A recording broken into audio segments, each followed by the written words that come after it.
મિત્રો બ્રેક બાદ આપનું ફરી સ્વાગત છે। ટેસ્ટી જર્નીમાં અત્યારે હું આવી પહોંચ્યો છું જ્યાં અમદાવાદના ખૂબ જ પ્રખ્યાત ખમણ મળે છે, એટલે કે દાસના ખમણ, જેઓ ખમણમાં અનેક વેરાયટીઝ બનાવે છે। તો ચલો જોઈએ।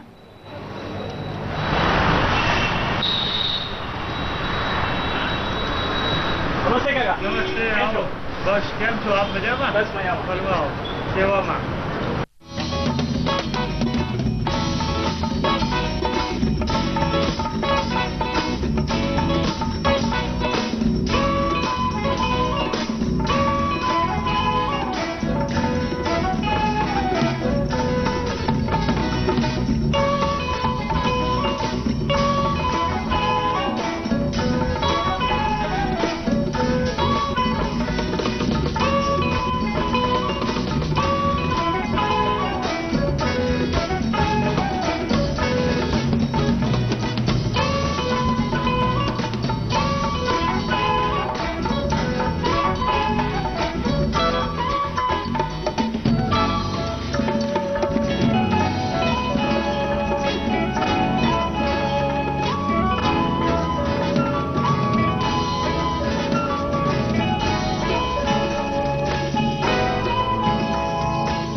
દાસ ખમણ હાઉસ પિતામહ દાસ કાનજીભાઈ ઠક્કર અમરેલીથી 1910 છોડીને આવ્યા પછી ખમણ શીખવા માટે સુરત ગયા હતા।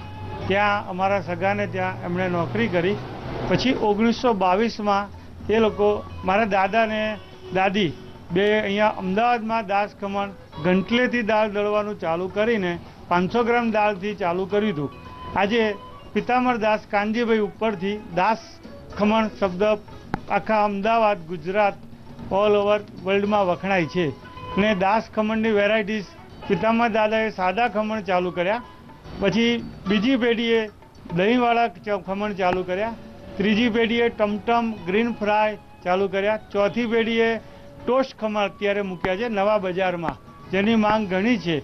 અને સુરતી લોચો જે મારા ત્રીજી પેઢી મારા સન અત્યારે શીખીને એમણે ચાલુ અમદાવાદમાં વેરાયટીઝ કરી છે।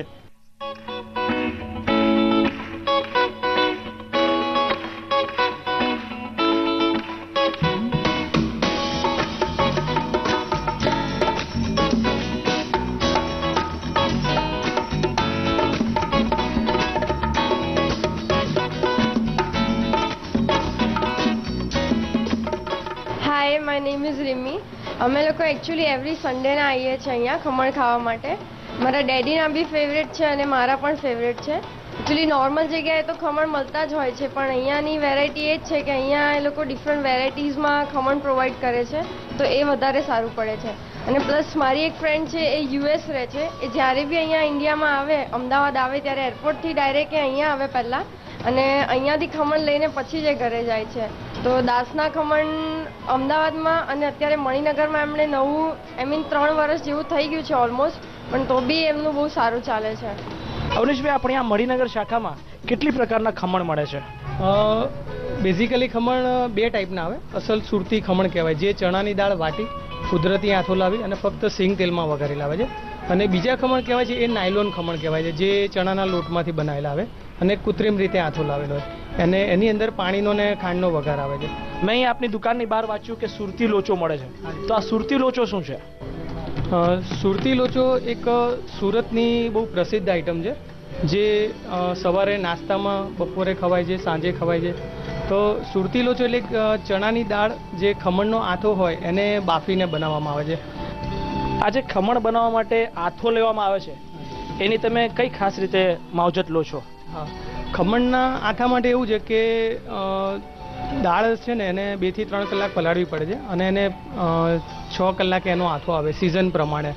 પછી શિયાળો હોય, ઉનાળો હોય, ચોમાસું હોય, એની ઠંડી પ્રમાણે અમે એની પર આથો લાવવા માટે કોથળા નાખીએ છીએ। અમે અમારી રાતની ઊંઘ પણ બગાડીએ છીએ, જે અમને અમારા વારસામાં મળ્યું છે શીખવા। અમારા ફાધરે, અમારા દાદાએ પણ આ જ રીતે મહેનત કરી છે, જેથી ગ્રાહકને એક ધારી ક્વોલિટી મળે, ખમણમાં વધારે ખટાશ ના આવે, એની સાથે ઘણી બધી કાળજી રાખવી પડે છે, જે અમે મેન્ટેન કરીએ છીએ સારી રીતે। થેન્ક યુ સો મચ અવનીશભાઈ, થેન્ક યુ વેરી મચ।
દાસના ખમણના સ્વાદના ચટકા સાથે આપણી આ ખુશીઓની સફરને આગળ વધારીશું અને કાલે ફરી મળીશું ટેસ્ટી જર્નીમાં.